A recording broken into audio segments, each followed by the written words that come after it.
Hello नमस्कार. शालार्थ प्रणालीमध्ये प्रवेश केल्यानंतर आपण आपल्या शाळेच्या अकाउंटमध्ये काम करण्यासाठी सिद्ध होतो.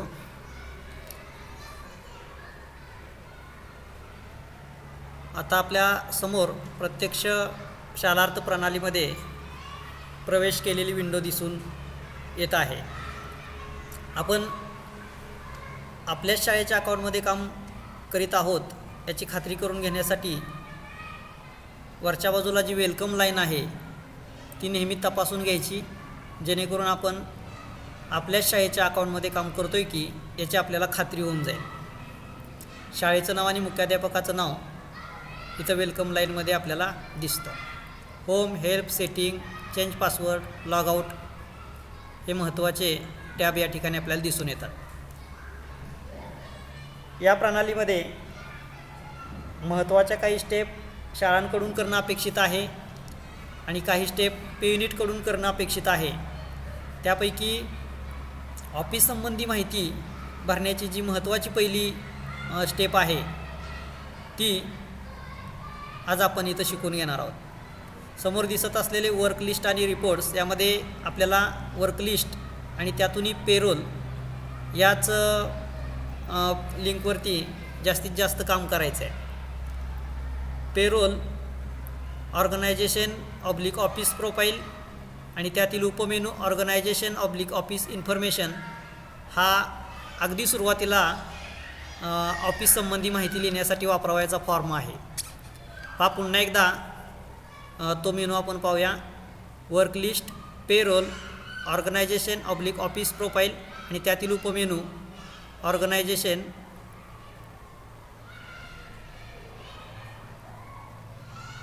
इन्फॉर्मेशन याला क्लिक केल्यावर आपल्याला ऑफिस संबंधी माहिती भरण्याचा फॉर्म उपलब्ध होतो. आपण करंट पाथ कोणता आहे, कोणत्या ठिकाणी नेमकं आपण काम करतोय हे आपल्याला इथं दिसून जातं. मात्र सध्या कुठलंही फील्ड आपल्याला भरता येण्यासारखं नाही आहे. आपल्या शाळेची नोंदणी अगोदरच झालेली असते. अशावेळी डिपार्टमेंटची माहिती इथं आपोआप येते. अगदी मुख्याध्यापकाचं नावही आपोआप आलेलं असतं. काही गोष्टी आपल्याला इथं सिलेक्ट करून भरायच्या असतात. मात्र तळाला असलेले हे एडिट नावाचं बटन आपण जेव्हा वापरू तेव्हा हा फॉर्म आपल्याला भरता येतो. पण वापरून पाहूया एडिट. एडिट वापरल्यानंतर आपल्याला काही गोष्टी ह्या भरण्यासाठी आलेल्या आहेत. ॲडमिनिस्ट्रेटिव्ह डिपार्टमेंट आणि HOD डिपार्टमेंट हे डायरेक्टर ऑफ एज्युकेशन हे आलेलं आहे. सायनिंग अथॉरिटी सहीचे अधिकार ज्या व्यक्तीला आहेत त्याचं नाव अर्थात मुख्याध्यापकाचं नाव इथं आलेलं आहे. शाळा नोंदणी केल्याच्यानंतर ते आपोआप येते. त्याचं जे पद आहे ते मात्र आपल्याला इथून निवडायचं आहे. खूपशी पदं आहेत. आपल्याला हेडमास्तर हे पद निवडावं लागेल किंवा प्रभारी असेल तर प्रभारी पद निवडावं लागेल. खूपशा पदातून आपल्याला योग्य पदापर्यंत जायचं असेल तर ते कीबोर्डवरचं बटन प्रेस केलं तर आपण लवकरात लवकर पोचलो. हेडमास्टर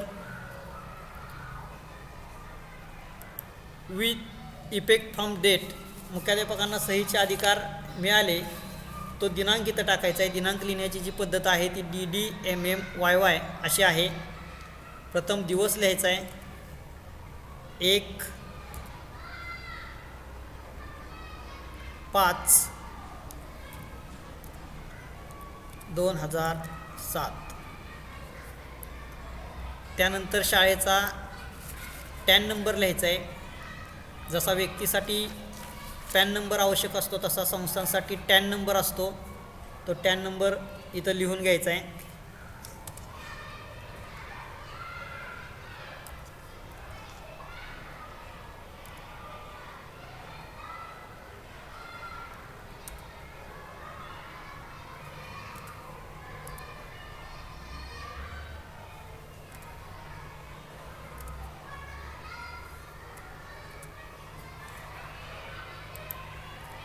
नंतर ITO वॉर्ड सर्कल हा इन्कम टॅक्स संबंधी असलेला नंबर आहे. इन्कम टॅक्सचे रिटर्न्स फॉर्मवरती हा नंबर मिळू शकतो किंवा आपल्याला इन्कम टॅक्स संदर्भातली काम करून देणारी व्यक्ती हा नंबर आपल्याला रीतसर देऊ शकतो.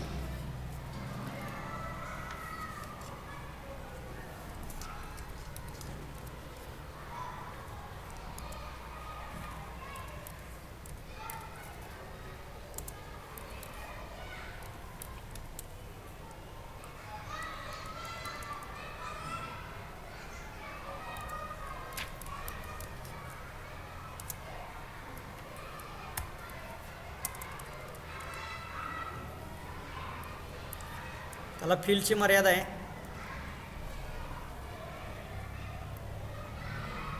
एक असा सर्कल आहे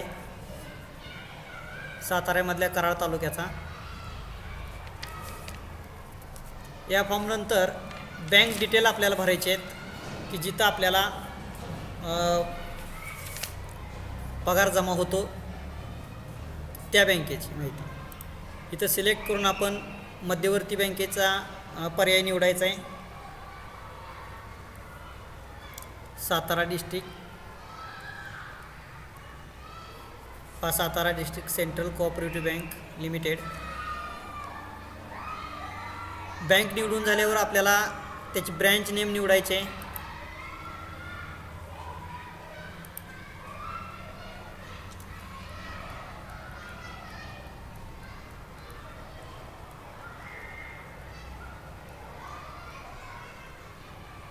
इथेही आपण खूपशा नावातून योग्य त्या नावाकडे जर जायचं असेल आपल्याला तर कीबोर्डवरचं ते जर अक्षर आपण प्रेस केलं तर आपण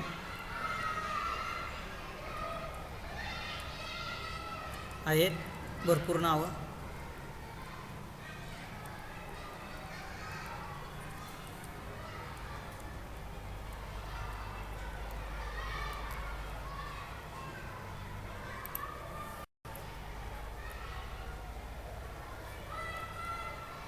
हा ब्रँच नेम निवडल्यावर आपल्याला बँकेचा IFS कोड आपोआप येतो. इथं बँक अकाउंट नंबर मात्र आपल्याला टाकावा लागेल. बँकेचा खाते क्रमांक काय असेल तो. नंतर रिमार्क कंपल्सरी नाही, मात्र हे सॅलरी अकाउंट आहे किंवा काय याची माहिती इथं लिहिली तरी चालते.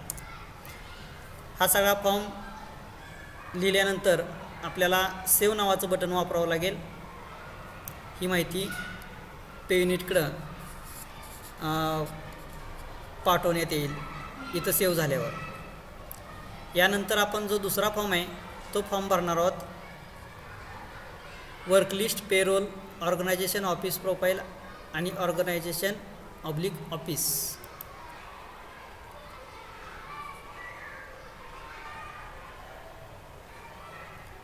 इथं पहा ऑर्गनायझेशन इन्स्टिट्यूशन डिटेल्स भरायचे आहेत. नेमका हायस्कूल कोणत्या लोकेशनला आहे आणि त्याचे कॉन्टॅक्ट डिटेल्स काय आहेत. इथंही तीच पद्धत आहे. आपल्याला सुरुवातीला हा फॉर्म कुठेही भरता येत नाही, मात्र एडिट ऑप्शन वापरल्यावर आपण तो भरू शकतो. शाळेचं नाव इथं आपोआप आलेलं आहे, अर्थात अगोदर रजिस्ट्रेशन झाल्यामुळं ह्या गोष्टी येतात. स्टेट महाराष्ट्र आहे. डिस्ट्रिक्ट निवडून घ्यायचं आहे सातारा. सातारा निवडल्यावर फक्त सातारा जिल्ह्यातील तालुके इकडे एका बाजूला निघतील. कराड टाऊन आपण कराड लिहिलं तरी चालते, तालुक्याचं ठिकाण. विलेज यशवंतनगर लिहूया.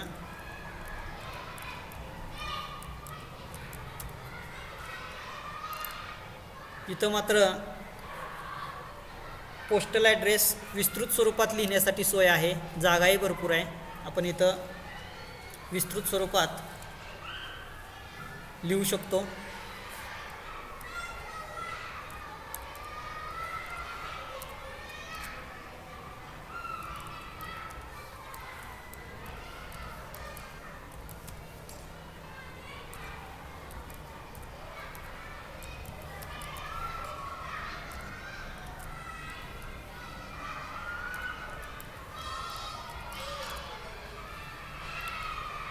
पिनकोड नंबर अत्यावश्यक आहे, कारण या फील्डच्या बाहेर लाल रंगाचा स्टार आहे, लिहिणं गरजेचं असणार आहे.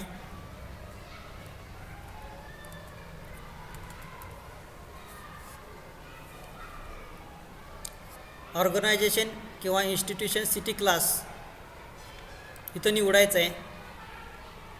हा क्लास आपल्याला घरभाडे भत्ता ज्या प्रमाणात मिळतो त्यावरती आहे. शहरी निमशहरी त्याचे क्लास आहेत ते.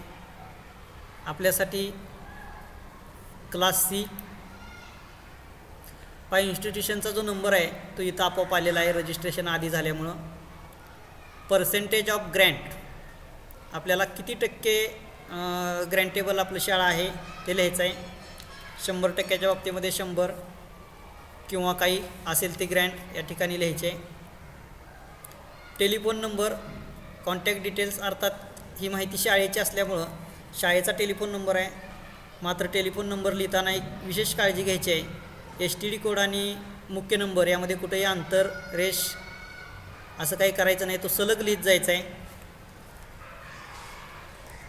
जसं की 02164 हा कोड नंबर आहे, त्याच्यानंतर अंतर न ठेवता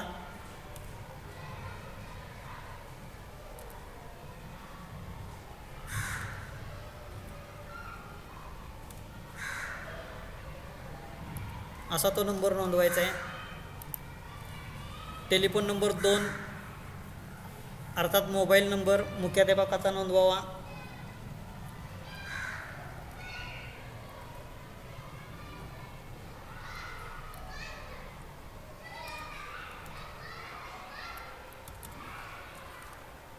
फॅक्सची सुविधा असेल तर इथं फॅक्स नंबर नोंदवावा. आणि शाळेचा ईमेल सगळ्यात महत्त्वाची गोष्ट आहे, तो ईमेल ॲक्टिव्ह असलेला असावा.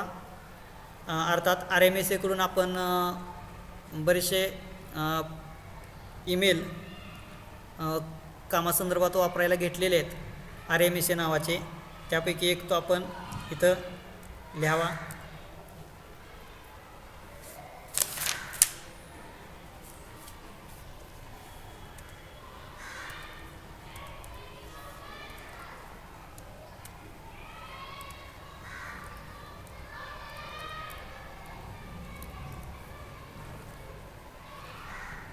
ही माहिती आपल्याला सेव्ह करायची आहे. सेव्ह केल्यावर डाटा अपडेटेड सक्सेसफुली असा मेसेज येतो. त्यानुसार हे दोन्ही प्रकारचे फॉर्म पे युनिटला सबमिट होत असतात. येणाऱ्या भागामध्ये आपण कर्मचाऱ्यांची माहिती कशी भरावी याबद्दल विस्तृत माहिती घेणार आहोत.